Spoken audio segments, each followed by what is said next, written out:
Tales from the wild. Stories from the heart. A journey into the mind and soul of fired-up business professionals where they share their vision for the future. And hear from a different non-profit organization every month as they create awareness of their goals and their needs. Dive into a world of untamed passion as we join our host, Shireen for this month's episode of Friends from Wild Places.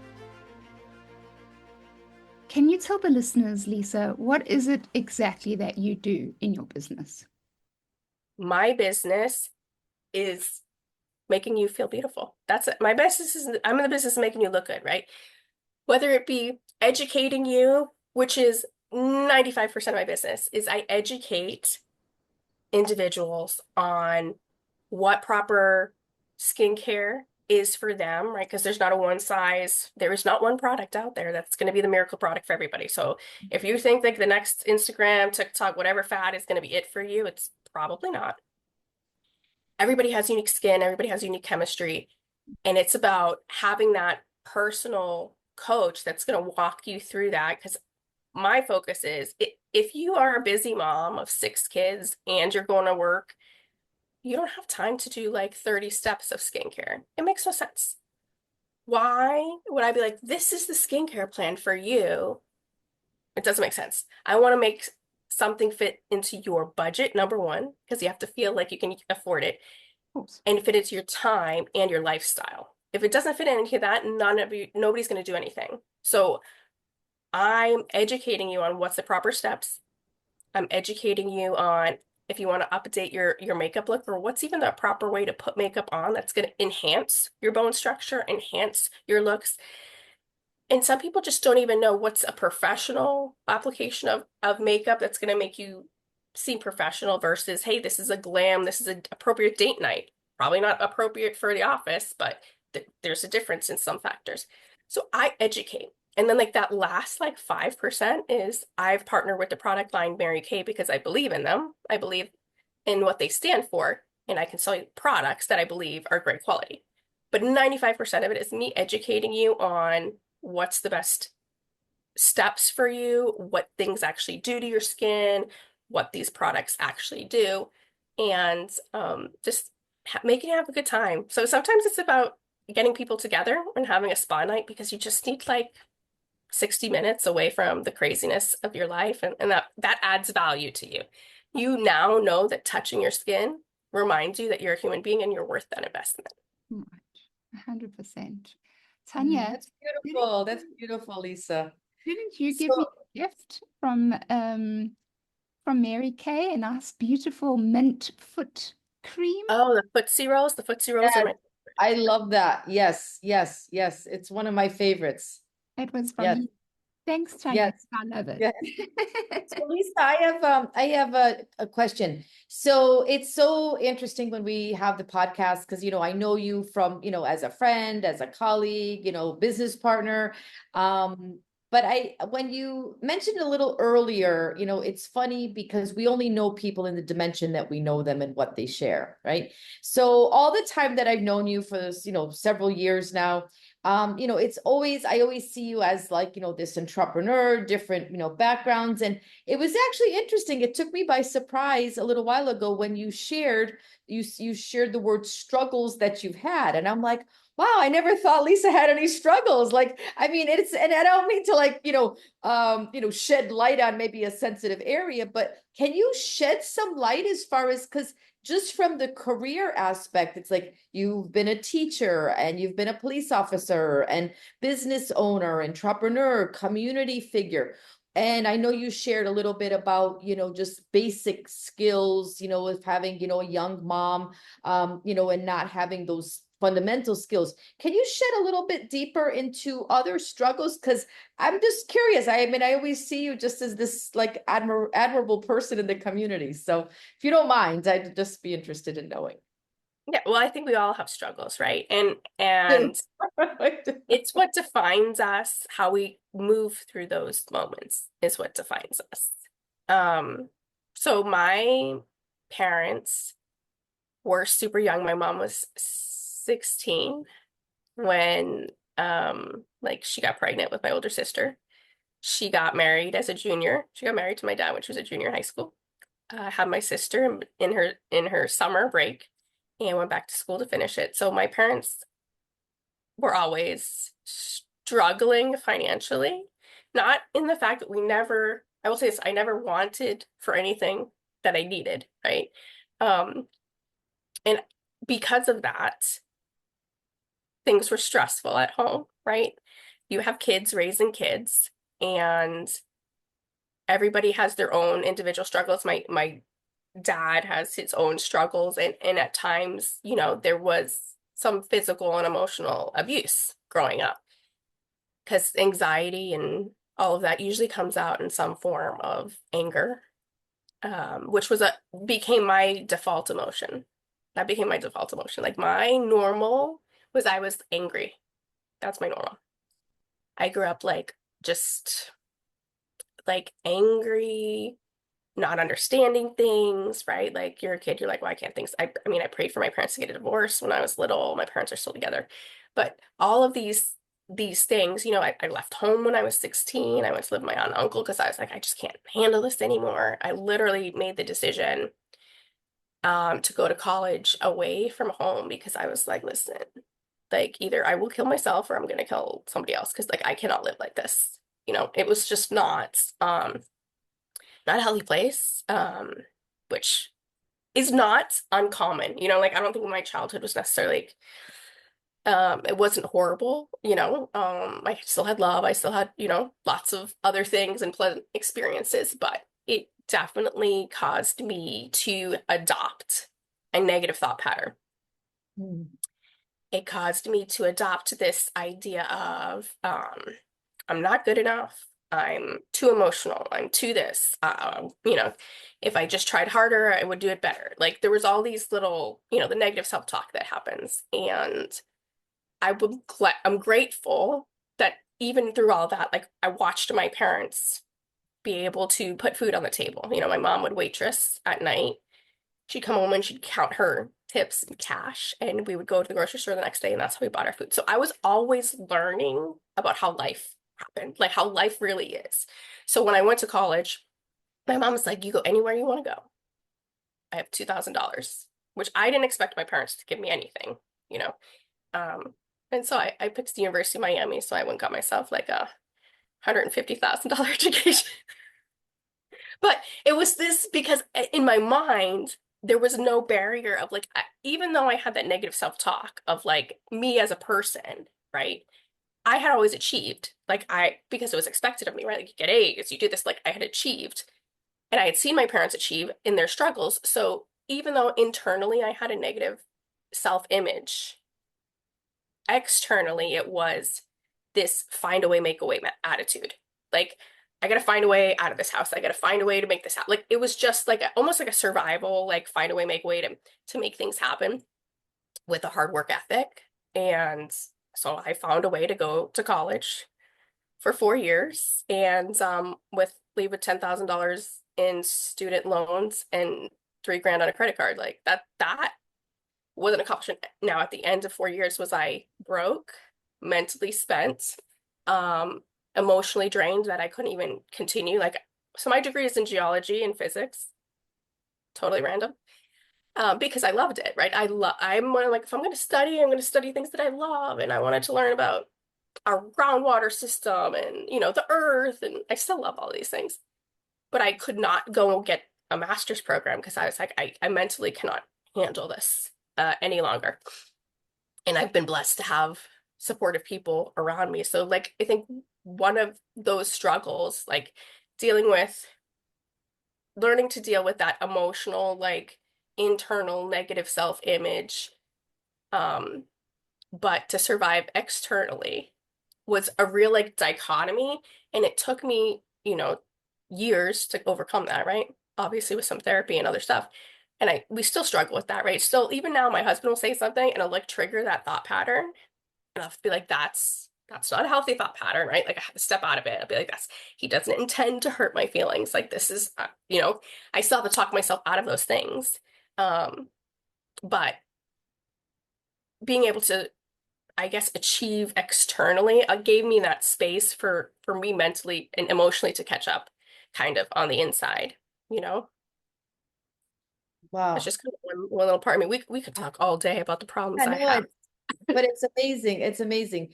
And so I'm gonna just probe a little deeper in your Sure. in the journey here. So when you said, obviously Shireen and I talk a lot about mental health, mental wellness, therapy, different modalities. What other things had you found helpful or do you find helpful that maybe you could share with the listeners, in addition to therapy that has been beneficial for you?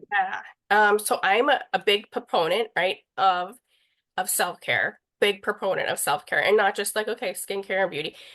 Self-care in terms of carving out pockets of time for yourself, even if they're small pockets, right? So even in law enforcement, if I had a small pocket in the day and for 15 minutes I could read like that trashy novel in my car, I'll read the trashy novel. Like it shuts my brain off. It it transports me to another place where I'm not thinking about all of the stressors in my life. So small and find out what that is for you, right? So for me, I know I can read a trashy novel and I'll feel better. I know that I can take a walk outside. Like I love to be outside. I can sit there and just watch the trees. I can watch the water on the ocean, even better. If I can just close my eyes and listen to nature, those are all things that will fill my cup, right? So it's about finding what your place is that kind of gives you that moment to breathe and to just be still in that moment and kind of like let everything I fall away. So I love that. I also love exercise. I actually like stretching more than anything. I love to stretch, to just like breathe and be in the moment, let that tension leave your body. I think is great as well. And I do believe that a lot of it has to do with my faith that there's a greater power out there and understanding that I'm not in control and I just don't understand what's going on. But um, I am where I am, even though all of these things, right, have happened to us along the way and things haven't been pleasant at all times. I'm grateful for where I am. Like I live a great life. I have a loving husband. I don't struggle financially. I'm in a place where I get to add value and be of service to other people. Like what else could I want for, you know? So I think having that perspective too, thinking about that, like we live in a country where we're not dealing with bombs every day. Like these are all things, like when you put yourself in that perspective of gratitude, I think helps your mental health a lot. Because when you're struggling, you're always just looking inside. It's about what's happening in my sphere, what's happening to me, and it's almost like that victimhood, you know? And that's why I think that quote, right, of choices is so powerful to me because it gives me that power back. The power of choice is so impactful and that gives people that self-worth or that, hey, I have some control in this situation where it feels out of control. Right. Mm. Right. Interesting. And the education piece, you said you studied at University of Miami. Congratulations. I mean, that's a very difficult school to get in and be successful in. So congratulations on that journey. You said you studied geology and physics, and I'm just trying to kind of bridge the gap here. The Yeah, how do these all things fit together, right? How do they fit together? Yeah, what's the puzzle? What's Lisa's puzzle? So the education piece, how did you get into education and what did you teach and how did you get out of it? Because most people that get into education don't leave education. Yeah. So I got into teaching and I taught at a private Catholic school in Fort Lauderdale, Florida, because the University of Miami has this amazing program where they have faculty families that live in the dorms. And so they're like your mentors. And I got really close to one family, and he was a marine science professor, and his wife was in the school system in Broward County. And obviously they knew me. We talked about what's going to happen after. Am I going to go back to Massachusetts where all my family's from? And she said to me, you have a science degree. If you just need a job, they need science teachers. Like you will get hired. Like just, it's a possibility. And I was like, okay, like kind of like that. Okay, I have something. I have a marketable skill. and I just need to eat something other than ramen noodles. So what are we here? So I got hired at this private high school, and I taught chemistry and physics, right at my wheelhouse. I loved it. And I even loved more when a student struggled in my chemistry class and they chose to sign up for my physics class, which is like an elective. I'm like, like I've made a science person out of somebody. Like it was just like, yes. And I loved to transfer skills, right? So I saw kids, which I think is interesting, right? Schools are so different across America. The schooling system is so different. I came from a public school in Massachusetts, and I was like, wait a second, this is private school? Like, what is going on in Florida that this is private school? So I was like, these kids need some life skills. So yes, I taught chemistry and physics, but I taught more like how to take notes. Because I was like, kids need these skills, right? Kids need actual skills. And going into my 4th year there, there was some friction, let's say, between me and the administration because there was a slight bit of hierarchy at this school. Like, you were a man, okay? Then you were a woman who had graduated from that school. So you're like a female alum. And then there's all the other females. So I tend not to do great in environments such as that. I have a little bit large of a personality, I will say. I'm one of those like, it's not right. It doesn't, which the world is not fair. It doesn't matter. So a bulletin had come out from the FBI. The FBI was looking for math and science degrees to apply to the position of special agent. And I was like, oh, like this is one aspect of geology I was really interested in because forensic geology in World War II was used a lot. The Japanese were sending over hot air balloons to bomb the western coast of the United States. And the ones that did not explode had sediment still attached to them. And so they could determine what beaches they were being launched on overseas to coordinate attacks. So to me, like, it's all about a puzzle, right? Science to me is like the ultimate puzzle. It's like, how do we figure things out? And I said, okay, I'm not feeling my jam here, right? So I chose not to. We always had like in mid-year sign a contract for the next teaching year. So I had applied in like October for this program with the FBI, and I had started going through the process, which is really interesting. You actually have to do several tests, like written tests, which kind of makes sense, right? Like then a math test, which you're kind of like, why do I need to do a math test? But it is. And then like a reading comprehension, then you get an oral interview. Well, I was still going through all those different processes, and they said, oh, here's your teaching contract. I'm like, yeah, I'm not going to sign. They're like, oh, no. And I'm like, yeah, no, I'm not going to sign. So I ended up not getting the job with the FBI. Do you want to know why? Why? Because they told me I had no law enforcement experience. And I was like, hold up. You asked for a science or math degree. Like, what type of law enforcement experience did you expect me to have? Right. Right?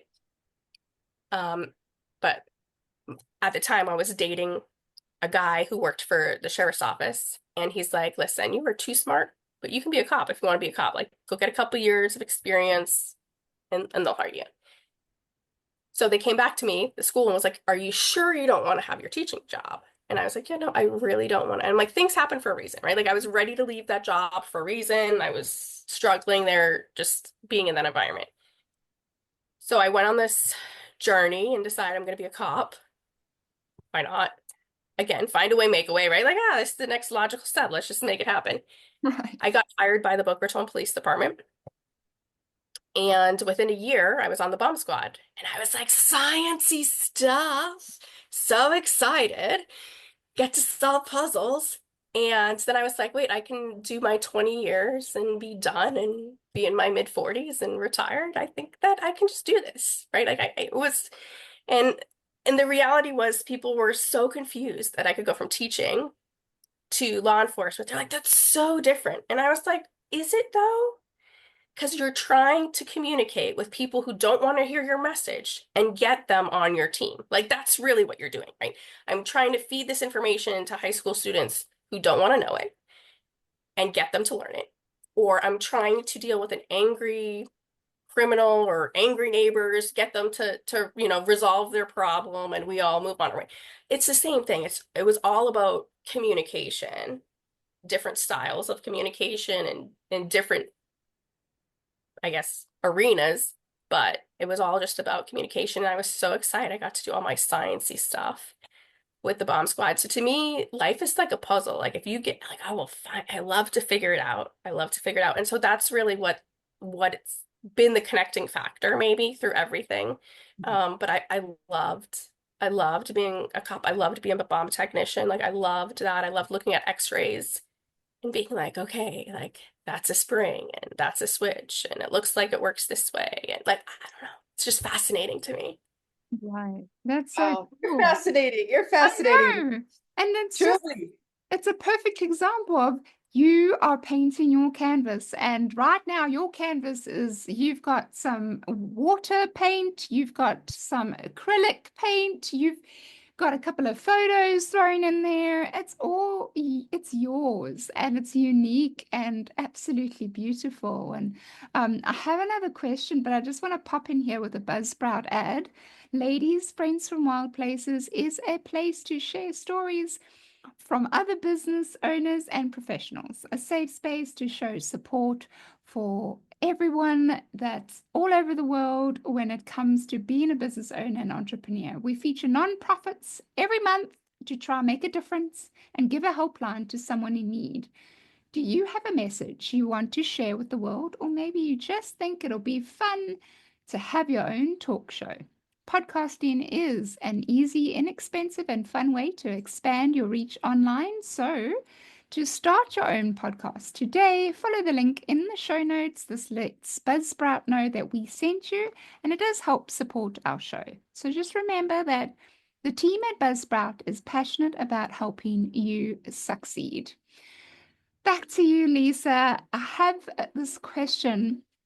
What is a piece of advice to give someone who is at a later stage in life that wants to go out on their own and they're not sure, or they got so many doubts in their minds? Like, what is that piece of advice to help them make that decision and leap of faith? For me, it would be find a mentor and do it anyways. Like if you have a calling on your soul, like if you have an urge to do something, like that was put there for a reason. Like you have a skill set, you have a message to share, you have a way to be of service to people, you have a product or whatever it is, whatever that thing you want to step out in is, you're thinking about it for a reason. And so the fear is just the fear. It will go away when you start working through it. But finding a mentor who has walked the path before you takes away a lot of that fear and gives you a support system.